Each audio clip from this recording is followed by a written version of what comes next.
Los 12 pasos del perdón, de Paul Ferrini. Prefacio.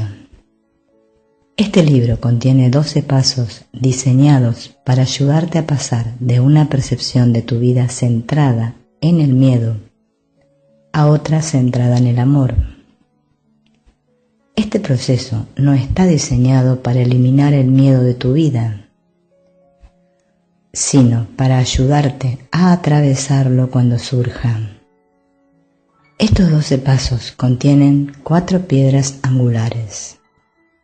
Quienes tengan dificultades para interiorizar la totalidad del proceso pueden usar las 4 piedras angulares como una versión abreviada de los 12 pasos. La práctica de las 4 piedras angulares conduce de manera natural a practicar la secuencia completa de los 12 pasos. Siéntete libre de detenerte y trabajar cualquier piedra angular o cualquier paso que te plantee un reto o dificultad significativos. Recuerda, lo importante no es cuántos pasos practiques, sino cuán profundamente practicas cada paso. Dentro de cada paso están contenidos todos los demás. Este libro es un manual práctico. Te ofrece un proceso en el que has de trabajar cada día, cada hora, e incluso momento a momento, para que sea una herramienta de transformación en tu vida. Así descubrirás que lo que obtienes de esta práctica espiritual es lo que tú le das. Trabajar con los 12 pasos no es un proceso intelectual. No exige mucho análisis, si es que requiere alguno. Simplemente requiere que estés dispuesto a recordar los pasos cuando sientas que estás perdiendo el estado de paz. Eso es lo único que tienes que hacer. Este proceso te devuelve a la verdad que ya reside en tu corazón. Simplemente te recuerda lo que ya sabes, pero habías olvidado temporalmente. Los 12 pasos acaban con la ilusión de separación que creas en tu mente y en tus relaciones. Deshacen las falsas creencias que albergas con respecto a ti mismo y a otros. Eliminan la culpabilidad y la vergüenza. Te devuelven a ti mismo, a tus hermanos y hermanas y a lo divino. Este es el trabajo continuo de la unificación. A cada momento, en nuestra mente y corazón, se hace la elección entre el amor y el miedo. Aquí es donde comienza el proceso de la paz. Sin paz interior, la paz del mundo es un deseo vacío. Como el amor, la paz se extiende. No puede ser traída desde el mundo hacia nuestro corazón. Debe ser llevada desde cada corazón a otro corazón y de esta manera extenderse a toda la humanidad. Este es el ámbito y la característica de este trabajo. Te extiendo mi amor y mis bendiciones en este viaje que emprendemos juntos. Namaste. Paul Ferrini. Introducción. Los 4 axiomas del perdón. El perdón es un concepto que muy pocos entienden. Pensamos que nuestro mayor reto o dificultad es perdonar a otros por lo que nos han hecho. Pero esto solo es la punta del iceberg. Resulta fácil perdonar a otros cuando ya te has perdonado a ti mismo. Pero es imposible perdonar a otros si no te has perdonado a ti mismo. El proceso de perdonar empieza en tu propio corazón. Tiene muy poco que ver con los demás. Cuando me perdono a mí mismo, no me resulta difícil perdonarte. Si puedo retirar el aguijón de la culpa y de la vergüenza de mi corazón, puedo ofrecerte ese mismo regalo a ti. Si puedo ver mi propia inocencia, también puedo ver la tuya. La mayoría de nosotros seguimos tratando de acceder al perdón en dirección contraria. Tratamos de perdonar a otros antes de perdonarnos a nosotros mismos. Esto causa un verdadero problema, porque no todo el mundo quiere ser perdonado. Algunos se niegan a ser perdonados, algunos incluso se niegan a creer que sean culpables. ¿Has perdonado alguna vez a alguien que no creía que era culpable? Es imposible. Por más que lo intentes, simplemente no te dejará. Y también hay personas que siempre se sienten culpables. Continúan viniendo a ti pidiéndote perdón, pero simplemente no puedes perdonarlas. Incluso cuando te das cuenta de que eres tú quien necesita perdón, puedes seguir poniendo el carro delante del caballo.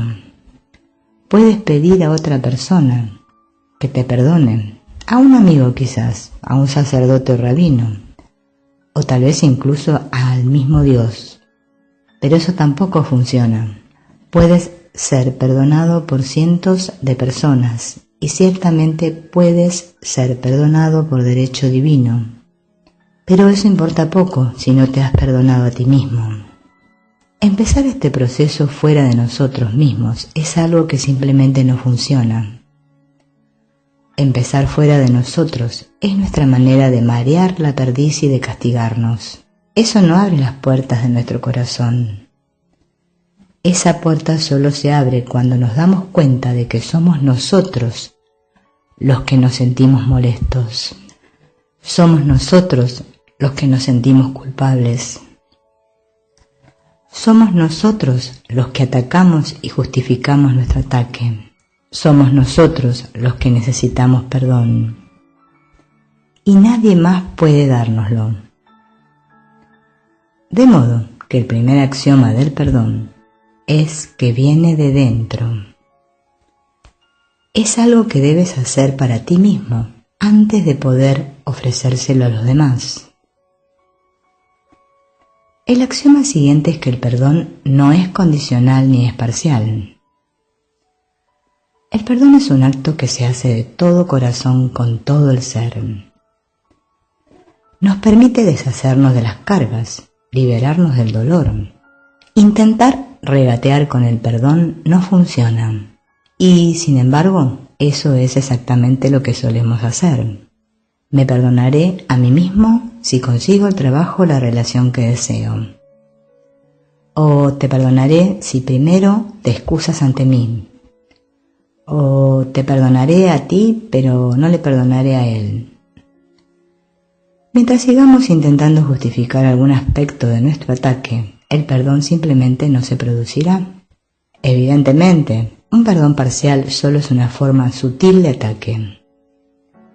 El perdón es incondicional, imparcial. Me saca del pasado y me trae al presente. Me saca de la ilusión autoimpuesta de sentirme separado y me lleva a una conciencia y a un sentimiento abierto de mí mismo y de los demás, en el que la intimidad es una posibilidad que está continuamente abierta. Cuando perdono, acepto lo que ocurrió en el pasado, incluyendo todos los antiguos juicios que hice con respecto a mí y a otros, sin llevar esta carga al presente o al futuro. Y si lo vuelvo a traer, acepto que lo he traído y lo dejo ir. Es posible que tenga resentimientos, pero no me aferro a ellos. Comprendo que mis resentimientos proceden de una sensación de miedo y me permito dejarlos atrás de manera natural. A medida que supero el miedo y aprendo de nuevo a confiar. No tengo que ser perfecto para perdonar, porque el perdón es un proceso continuo en mi vida. Perdono y entonces me viene un juicio y vuelvo a perdonar. Nunca hay un momento en que deje de perdonarme o de perdonar a los demás. Este es el tercer axioma del perdón. Es como la historia que cuenta Samuel Beckett del hombre al que le gustaba chupar las piedras. Chupa una, después se la pone en el bolsillo y a continuación chupa otra. Creaba protocolos detallados para asegurarse de que cada piedra recibiera la misma atención hasta que, exasperado, se deshace de todas. Sin darnos cuenta, nosotros también vamos recogiendo piedras en nuestro camino. Nos las metemos en el bolsillo y las vamos moviendo. Es posible que sean juicios innecesarios, como lo son todos los juicios, pero los conservamos hasta que estamos dispuestos a dejarlos. Conservamos nuestros juicios hasta que vemos cuán absurdo es nuestro proceso de culpabilidad-ataque. De modo que tenemos que ser pacientes. El perdón no suele producirse de repente. A veces nos vamos deshaciendo de las piedras una a una. A veces se nos caen todas sobre los dedos de los pies. No hay una manera correcta o equivocada de hacerlo. Cualquier cosa que experimentemos es aceptable. Me gusta la metáfora de Beckett mucho más que la que nos dio Camus en el mito de Sísifo. ¿Te acuerdas? El pobre desgraciado continúa haciendo rodar la piedra hasta lo alto de la montaña, y cuando está casi arriba del todo, la piedra vuelve a caer hasta la base y él tiene que empezar de nuevo. Por supuesto, a veces podemos sentir que nuestros intentos son muy útiles. Hacemos las cosas lo mejor que podemos y se nos sigue presentando la misma lección durante 4 años. Pero lo divertido es que cuando finalmente nos rendimos, la metáfora ya no tiene relevancia. Nos sentimos contentos de dejar que la gran piedra que hemos estado empujando colina arriba descanse en el valle.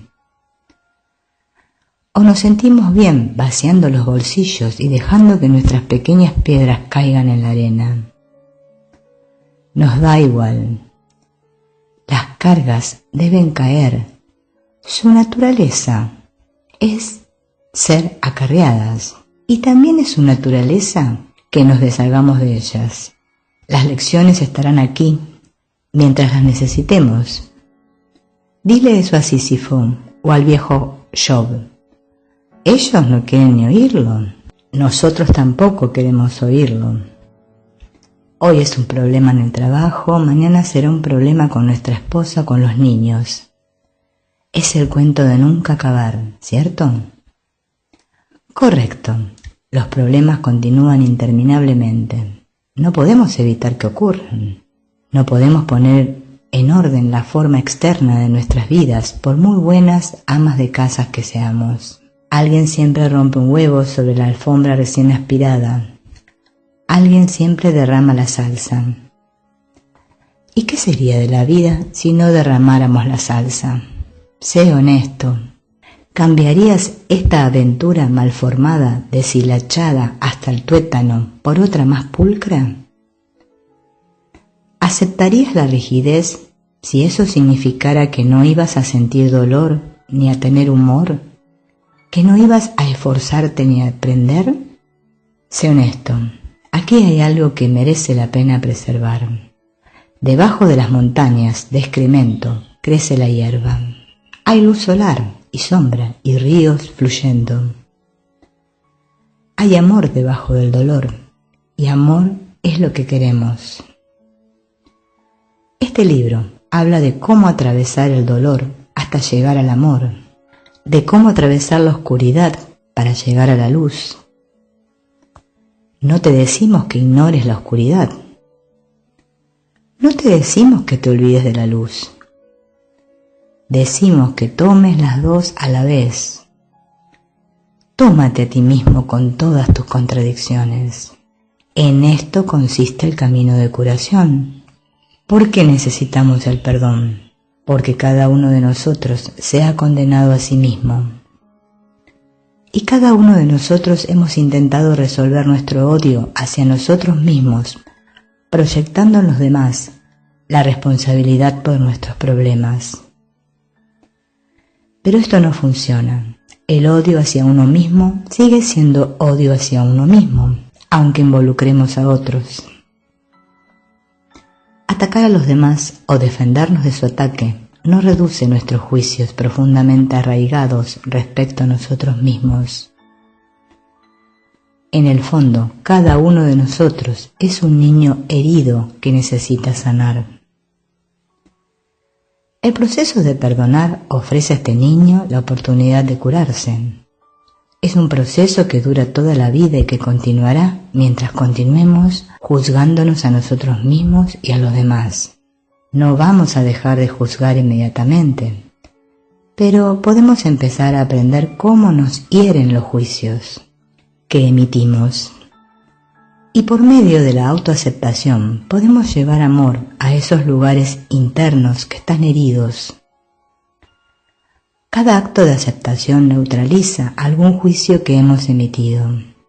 Cada acto de aceptación abre nuestro corazón al amor, y el amor cura todas las heridas. Al pasar por la vida ocurren muchas situaciones y se nos ofrecen muchas relaciones. Cada una de ellas nos ofrece una oportunidad de elegir el miedo o de elegir el amor. Si elegimos el amor, nos bendecimos a nosotros mismos y bendecimos a los demás. Si elegimos el miedo, estamos pidiendo amor desde la parte de nosotros que está más herida. Cada aparente ataque es una petición de amor. Cada crisis existencial es una llamada a la curación. Ningún pensamiento ni acción, por mal concebido que esté, nos condena a sufrir eternamente. Porque ahora mismo, en este momento, podemos elegir de nuevo, podemos hacer otra elección. Si Jesús pudo elegir amar a las mismas personas que le estaban clavando los clavos, si pudo ver el rostro de Cristo en ellos, ¿cómo podemos no verlo los unos en los otros? La vida de Jesús es una enseñanza profunda para nosotros. No porque nos muestra la luz, sino porque también nos muestra cómo podemos llevar la oscuridad a la luz. Jesús no nos dijo que negáramos nuestro miedo, nos enseñó a atravesarlo. No pienses que Él no conocía la tentación ni la duda. Pasó 40 días en el desierto y gritó en la cruz: Señor, ¿por qué me has abandonado? Él era humano, él tenía un cuerpo, él sintió dolor. No puedes decir que no conociera las profundidades del sufrimiento. Las conoció, pero frente a todo esto, él eligió amar y perdonar. Por eso fue un maestro tan grande para nosotros. Pero este libro no trata de lo especial que fue Jesús, ni ninguna otra persona. Trata de un proceso que cada uno de nosotros debe vivir para encontrar la fuente de la paz. Así aprenderemos de cada hermano o hermana que recorre el camino con nosotros. Los 4 axiomas del perdón. 1. El perdón comienza en nuestros corazones. Solo cuando nos hemos perdonado a nosotros mismos podemos ofrecer perdón a otros o recibirlo de ellos. 2. El perdón no es condicional, aunque a menudo nuestra práctica lo es.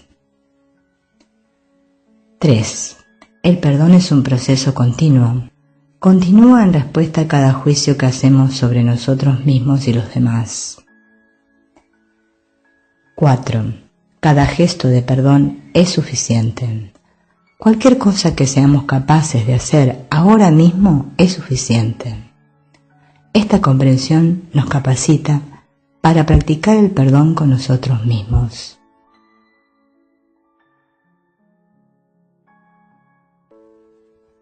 Primera piedra angular. Responsabilízate de estar en paz. Cuando te responsabilizas de tu paz, entiendes que tú eres la causa de cualquier cosa que pienses o sientas.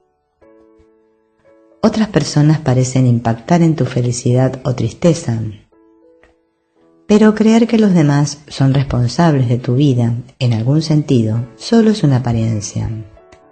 Una distorsión superficial que vela la sustancia real.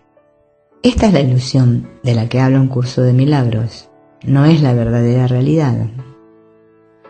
Sin duda, cada uno de nosotros tendemos a buscar la satisfacción fuera de nosotros mismos y también tendemos a culpar de nuestros problemas a los demás.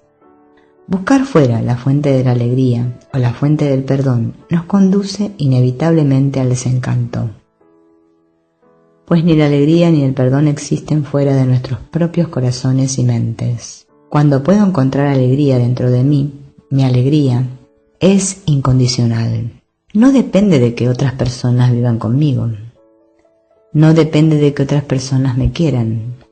No depende de que yo les guste a otras personas ni de que me traten de una manera justa. Mi alegría es una profunda confianza que tengo en mí mismo que dice: sé que estoy bien tal como soy. Es una afirmación existencial de mi ser que solo puede venir de mí mismo. Igualmente, cuando puedo encontrar el perdón dentro de mí, el único cambio que es necesario en mi vida viene de dentro.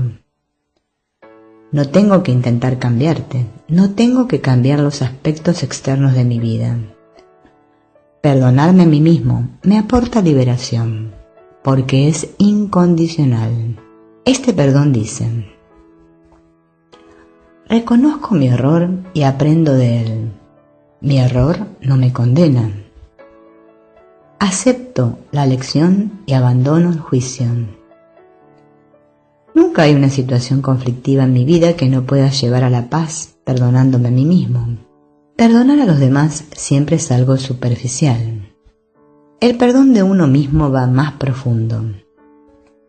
Se convierte en una manera de tomar responsabilidad de mi vida ahora mismo. Hablando con rigor, solo hay 3 estados de conciencia a los que tenemos acceso. Uno es el amor, que es eterno e incondicional. Otro es el miedo, que es temporal y condicional. Y el último es el perdón, el puente que nos lleva de la ilusión del miedo a la realidad del amor. Ir del miedo al amor implica reconocer mi miedo cuando surge y ser capaz de pasar a través de él. Implica reconocer mi juicio cuando surge y trabajar con él. Implica escuchar mi propia petición de amor y aprender a responder a ella. Hay aspectos del viaje que son solitarios por su propia naturaleza. Guardan relación con el reconocimiento de mi responsabilidad última por todo lo que ocurre en mi vida. Guardan relación con llegar a aceptarme existencialmente. Hasta que no haga eso, no podré hacer las paces con mi hermano o hermana y tampoco podré hacer las paces con Dios. Así, el primer gran movimiento en este proceso del perdón, dividido en 3 fases, es la autoaceptación. Es perdonarse a uno mismo. Es la autorresponsabilidad. Es reclamar y recuperar mi vida ahora, en su totalidad, exactamente como es, sin juicio. Es amarme a mí mismo momento a momento. Es ser mi propia fuente de abastecimiento.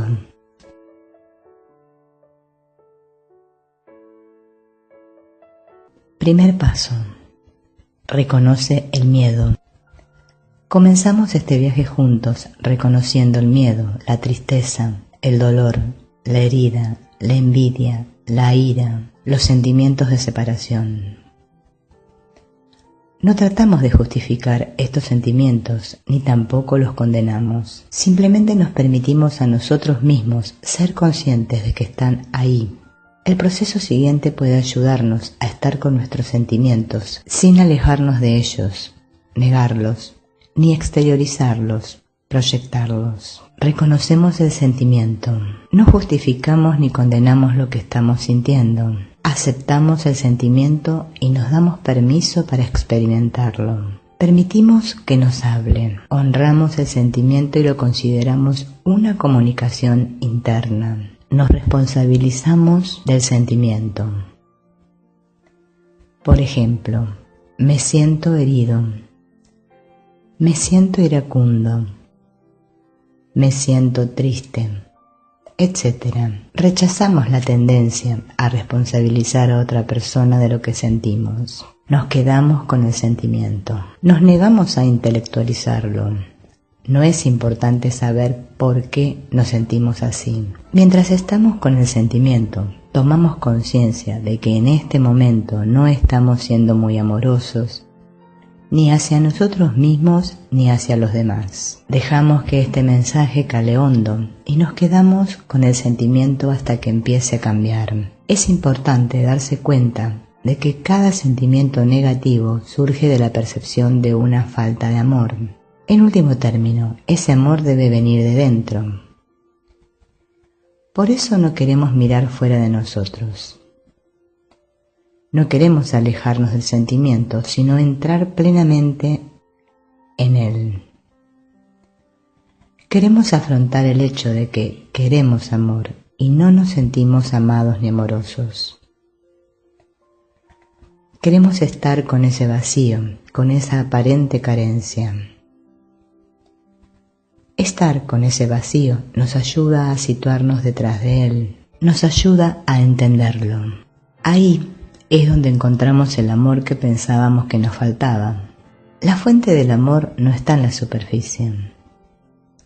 Está en lo profundo del corazón, tan profundo como nuestro sufrimiento. La Madre Divina se esconde en el pozo negro. Tenemos que estar en ese pozo para encontrarla. Tenemos que atravesar nuestro miedo, nuestra ira y nuestra vergüenza para sentir su amor incondicional. Este es nuestro descenso. Es la primera mitad de nuestro viaje. No podemos abrazar el amor hasta que aprendamos a estar con nuestro miedo, nuestros sentimientos de separación. Tenemos que hacer las paces con nuestras emociones. Pretender no estar molestos cuando estamos molestos es un sinsentido. Y sin embargo lo hacemos todo el tiempo. No estoy molesto, negación. Eres tú quien está molesto, proyección. ¿Por qué me resulta tan difícil admitir ante mí mismo o ante ti que estoy molesto? ¿Que en este momento el miedo me abruma? ¿Creo que soy el único que tiene esta experiencia? Parece que eso es lo que pienso. Parece que eso es lo que tú piensas. Parece ser que ambos estamos tratando de impresionarnos mutuamente, cuando lo que en realidad necesitamos es un buen abrazo. Uno de nosotros tiene que tener las agallas de decir: vaya, ahora mismo tengo mucho miedo. Y el otro probablemente dirá: yo también. Pero temo que me diga: ya te lo dije, estúpido, todo es culpa tuya, y por eso no expreso lo que siento. De modo que siempre es difícil liberarse mutuamente de la negación. La ilusión se construye a partir de la negación. Es un cimiento establecido sobre arenas movedizas. Empieza por una simple percepción errónea y acaba con otra percepción más compleja. En cuanto hay un único ataque, todos los demás le siguen. Y cada persona justifica su ataque como una defensa. La Torre de Babel está hecha de suposiciones basadas en el miedo. Así que estamos de acuerdo en sentir el miedo, porque es en la negación de nuestro miedo donde echa raíces cualquier ilusión.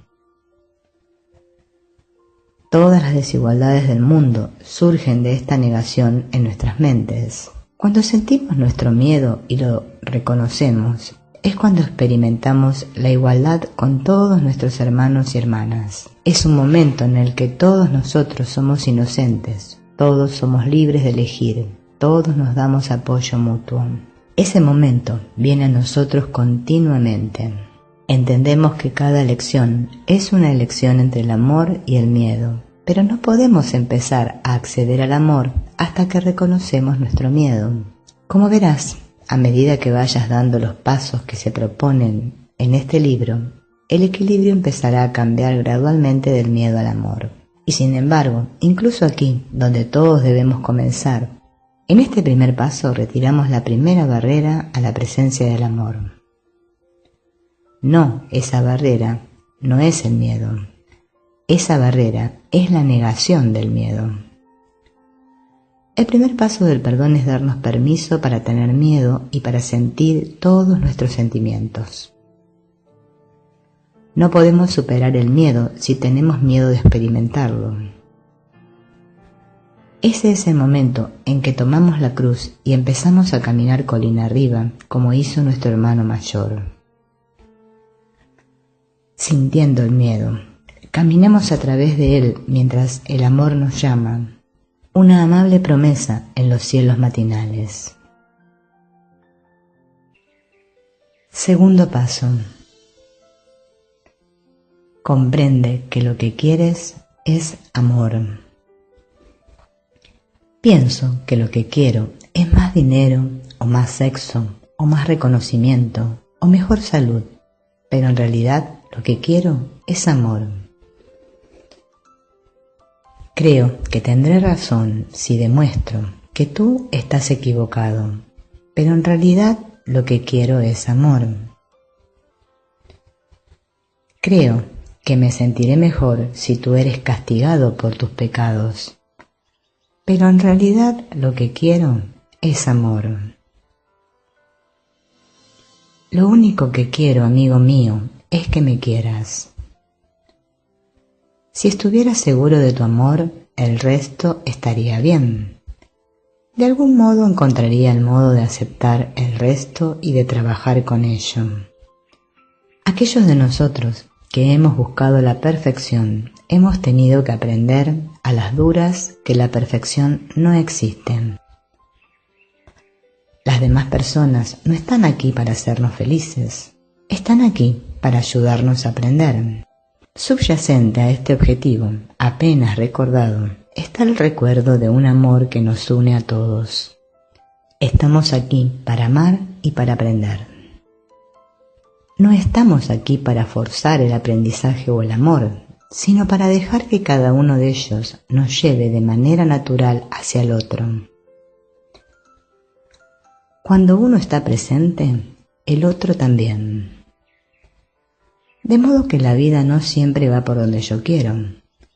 A veces quiero que me complazcas y tú estás en mi vida para ayudarme a despertar. Estás aquí para ayudarme a que aprenda a responsabilizarme. Bailamos esta danza en la que yo sigo intentando que tú me des lo que quiero y tú sigues alejándote. Empiezo a pensar que no me quieres. Empiezo a tener resentimiento hacia ti. Me siento enfadado porque creo que te niegas intencionalmente a satisfacer mis necesidades. Pero tú no estás aquí para satisfacer mis necesidades. Estás aquí para mostrarme mis necesidades, a fin de que yo pueda aprender a satisfacerlas por mí mismo. Este es tu propósito, y cuando lo cumples, nos liberas a los dos. ¿Sabes? Creo que quiero que tú satisfagas mis necesidades, pero en el fondo eso no es verdad. Quiero que tú satisfagas tus necesidades. Quiero que tú seas feliz. Solo necesito saber que si te alejas de mí, no me estás rechazando. Solo necesito saber que me quieres. Cuando sé eso, no quiero interponerme en tu camino. De hecho, te abriré la puerta y te desearé que todo te vaya bien.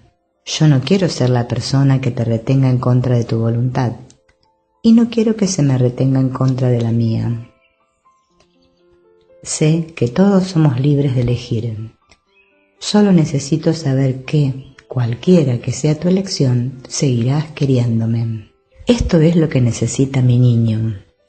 Y, aunque siga haciéndome mayor, ese niño no se va.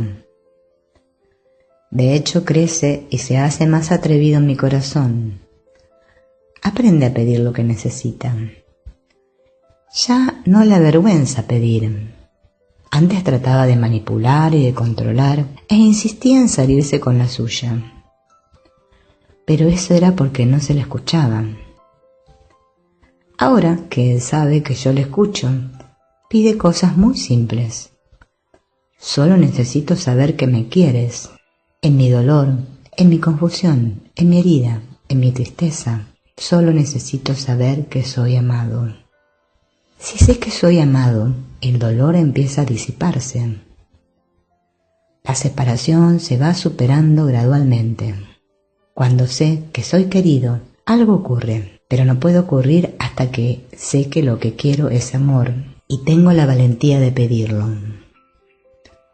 Mis sentimientos son una comunicación interna que me dice que no me estoy sintiendo amoroso hacia mí mismo ni hacia los demás. ¿Me he excedido o me he quedado corto? ¿He permitido que alguien me pisara o he pisado a alguien? No me estoy sintiendo amado. No me siento amoroso. Esto es lo que debo reconocer. Y entonces, cuando lo reconozco, debo decidir que lo que quiero es amor.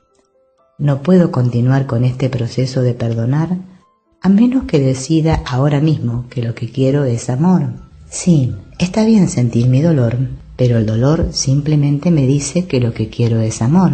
Sentirme separado, enfadado, envidioso, culpable o triste simplemente me dice que lo que quiero es amor. Lo increíble es que cuando no justifico ni condeno mis sentimientos, me llevan a un vacío que solo el amor puede llenar. Y el amor siempre comienza en mi propio corazón. Tu amor se puede unir a él, pero yo no puedo depender de tu amor. El amor entra cuando empiezo a quererme a mí mismo. Y el amor entra cuando empiezo a quererte a ti. De modo que el segundo paso me ayuda a reconocer que quiero amor y que puedo dármelo a mí mismo. Este reconocimiento pone en marcha el siguiente. Tercer paso. Retira la proyección. En el paso 1 aprendí a estar en compañía de mis sentimientos, y sin embargo aún tiendo a pensar que tú eres la causa de cómo me siento. En el segundo paso aprendí que lo que quiero es amor. Sin embargo, aún tiendo a recurrir a ti para recibir amor. Mi viejo hábito es hacerte responsable de cómo me siento. Mi viejo hábito es pedirte que me soluciones las cosas o intentar solucionártelas a ti. Mi viejo hábito es acusarte de no amarme lo suficiente. Eso solo es otra manera de intentar hacerte responsable de mi necesidad de amor. De modo que mi siguiente movimiento psicológico es saber que lo que quiero es amor, pero no puedo depender de que tú me lo des. Tal vez me lo darás o tal vez no, pero yo no puedo hacer nada con respecto a tu elección. Si trato de influir en ti, presionándote o haciendo que te sientas culpable, reduzco la posibilidad de que me ames auténticamente. Si quiero tu amor, debo dejarte libre. Debo estar dispuesto a prescindir de él. Debo estar dispuesto a buscar el amor dentro, no fuera. Esto suena muy hermoso, pero es mucho más duro de lo que parece. Significa que tengo que volver a entrar en ese agujero negro de mi corazón y encontrar la luz que se oculta allí. Debo de buscar en las oscuras cavernas de mis heridas para encontrar la pequeña luz de la autoafirmación que arde en mi interior. Pensaba que esta cuestión del perdón sería mucho más fácil. Pensaba que al darme cuenta de que lo que quiero es amor, lo pediría, y entonces el amor vendría a mí montado en un corcel blanco y en forma de un príncipe o una princesa. Ahora descubro que esto también es una ilusión, y en cambio se me pide que sea un minero de carbón, que me ponga el traje protector y descienda a las entrañas de la tierra para encontrar esa luz que se supone que tengo.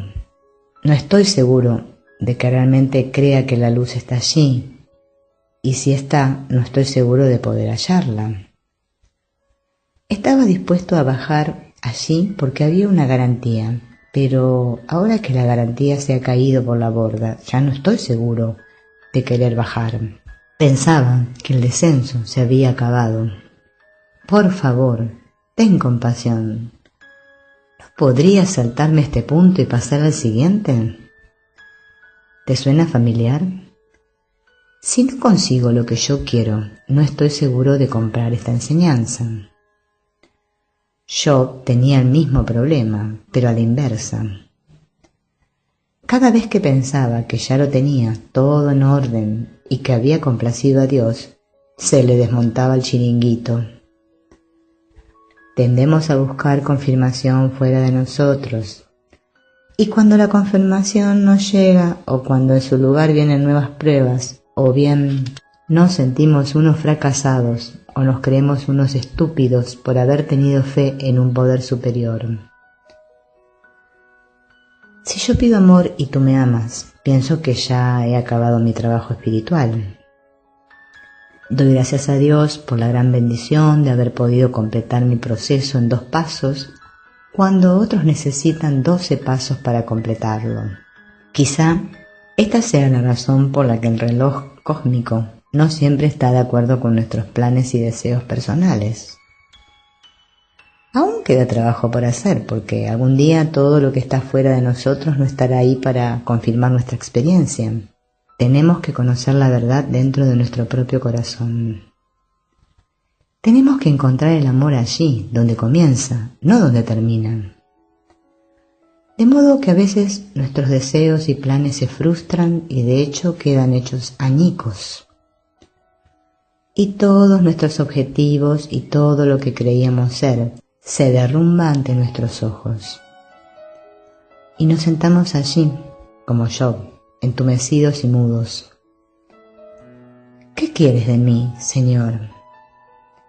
La vieja respuesta era: quiero que reces 15 Avemarías, que beses 100 traseros de elefante y que hagas una donación a la causa del Señor.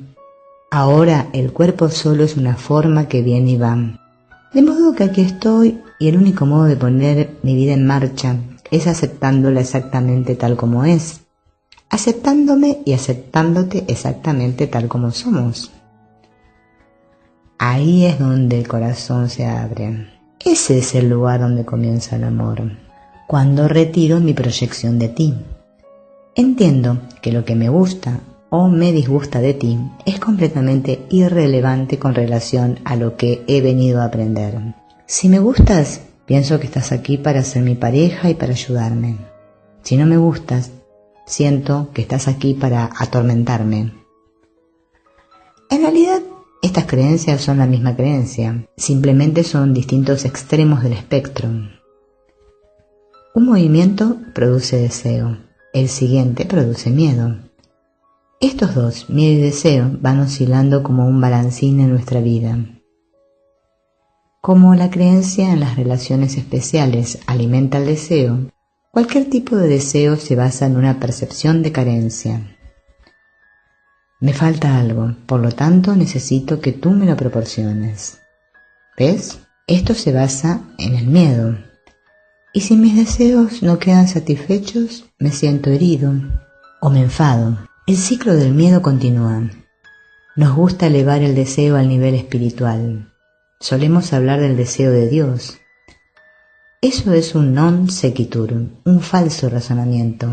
Donde quiera que haya deseo hay apego. Y ahí no hay sitio para él.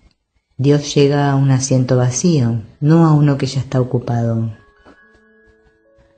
La llama prende en nuestro corazón. La relación con Dios comienza en las profundidades de la soledad y del anhelo. La conciencia de la presencia de Dios se presenta cuando sabemos que no vamos a hallar satisfacción fuera de nosotros mismos. ¿Ves? Tengo que llegar a entender que no hay nada que puedas darme que yo no posea ya, y no hay nada que puedas arrebatarme que yo tuviera inicialmente. Todo lo que me das es ilusión, todo lo que me arrebatas es ilusión. Lo que yo tengo tú también lo tienes, lo que yo no tengo tú tampoco lo tienes. Esta es la estructura de la creación divina. Se basa en la completa igualdad. Cualquier desviación de la igualdad existencial es una perversión que nosotros hemos introducido. No podemos volver a estar en armonía con el plan divino hasta que miremos detrás de nuestras propias ilusiones. Solo entonces veremos qué es lo real. Es un hecho difícil de aceptar, pero tenemos que afrontarlo, de modo que más vale hacerlo cuanto antes. Que mi única relación apropiada con cualquier otro ser humano es una relación de hermandad. Llama a ese otro ser humano Jesús o llámale Hitler. Uno no es más hermano mío que el otro. La parte de mí que condena a Hitler también me condena a mí y a todos mis hermanos y hermanas por nuestros errores. Este es un gesto que se hace en la ilusión. Crear chivos expiatorios, negar la responsabilidad de llevar nuestra propia oscuridad a la luz.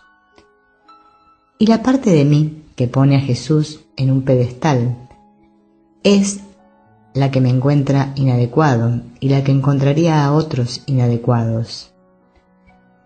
Creo que porque Jesús atravesó y superó su miedo, ya no tengo que atravesar el mío.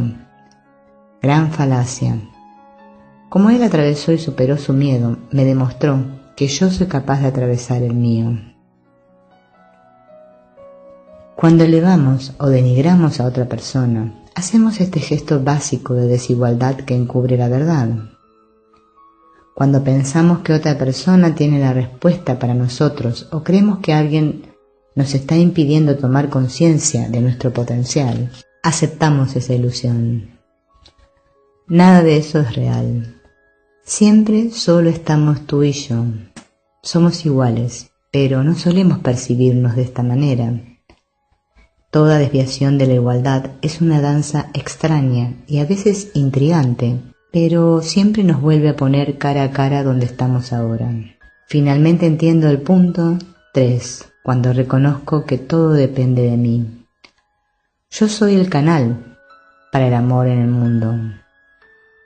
Solo entonces es respondida mi llamada al amor. Porque cuando me abro al amor, lo extiendo y al extenderlo vuelve a mí. Cuarto paso. Asume la responsabilidad. Una de las maneras de empezar a amarme a mí mismo es empezar a responsabilizarme de mi vida exactamente tal como es. Lo que veo fuera solo es un reflejo de lo que está dentro. Solo me meto en problemas cuando no puedo aceptar mi vida tal como es. A veces rechazo a ciertas personas y situaciones. A veces me apego a ciertas personas y situaciones. Tanto el rechazo como el apego indican una falta de aceptación. Mi aceptación de mi vida no implica que no vaya a cambiar.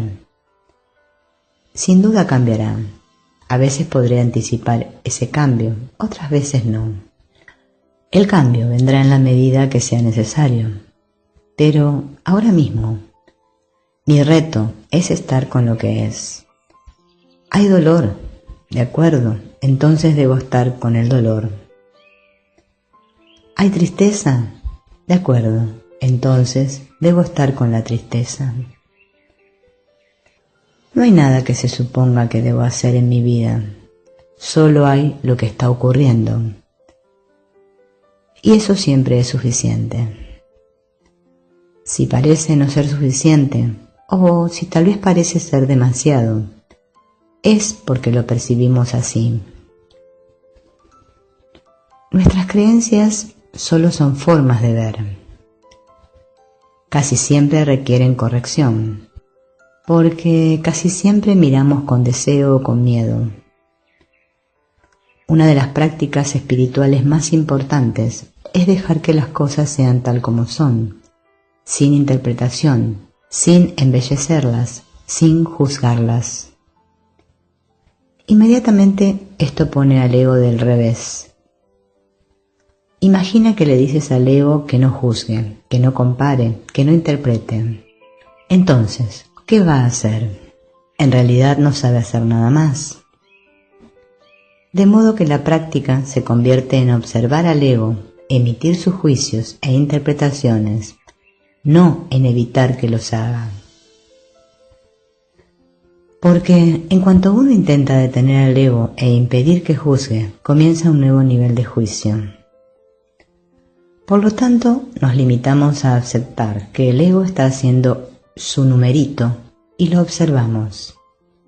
El niño herido dentro de nosotros está reclamando atención, quiere amor, pero no sabe cómo pedirlo. Y sigue insistiendo eternamente. Eso está bien. ¿Habéis oído eso, amigos? Está bien estar en el ego, porque todos nosotros estamos en el ego. El 95% del tiempo nos expresamos desde el deseo o desde el miedo. Y como hemos dicho, el deseo solo es otra forma de miedo. No hay nada de lo que avergonzarse, todos lo hacemos. Reconocer dónde estamos nos permite ser testigos de ello. Ser testigo es simplemente estar presente, observando a la mente danzar por el aire. No va a dejar de bailar hasta que se exprese completamente y se quede agotada. De modo que observar se convierte en una práctica espiritual, una práctica de profunda compasión por nosotros mismos y por los demás. ¿Ves? Tenemos lo que tenemos. No tenemos por qué deshacernos de nada de ello. Y tampoco tenemos por qué añadirle nada. Nos basta con estar con ello hasta que lleguemos a entenderlo. Cuanto más entendemos el deseo y el miedo, más nos liberamos de su influencia compulsiva. No es algo que nosotros hagamos, simplemente es algo que ocurre de manera natural gracias a la práctica. Tenemos que recordar que nuestra meta no es cambiar el mundo, ni siquiera cambiarnos a nosotros mismos. Nuestra meta es cambiar nuestras percepciones del mundo y de nosotros mismos. Nuestra meta es ver con los ojos del amor, en lugar de ver con los ojos del temor. Esto requiere una nueva manera de mirar, una manera más objetiva de mirar. Mirar sin apegarnos a lo que vemos. Esta es nuestra práctica espiritual. Y es una práctica que compartimos con muchas tradiciones. De modo que responsabilizarme implica aceptar mi vida tal como es. Eso significa que no desperdicio mi energía intentando cambiar la forma externa de mi vida. Significa que no intento que los demás me provean la motivación que necesito para cambiar. Si es que se produce algún cambio, es porque viene desde dentro. Viene de estar con lo que hay aquí y ahora, con paciencia e integridad. La mejor manera de confrontar una situación negativa no es alejarse de ella, sino atravesarla. Solo es negativa porque he olvidado mi inocencia, la de mi hermano o hermana. ¿Por qué dejarme amedrentar por mi propio miedo o por el miedo de los demás? Nada de lo que veo significa lo que creo que significa. Nada de lo que veo significa nada. El miedo comienza con una interpretación, con un recuerdo del pasado. Sin embargo, cada momento es libre y total. A cada momento renace mi capacidad de elegir. No importa cuántos errores haya cometido, no los arrastro conmigo, aunque pueda creer que sí.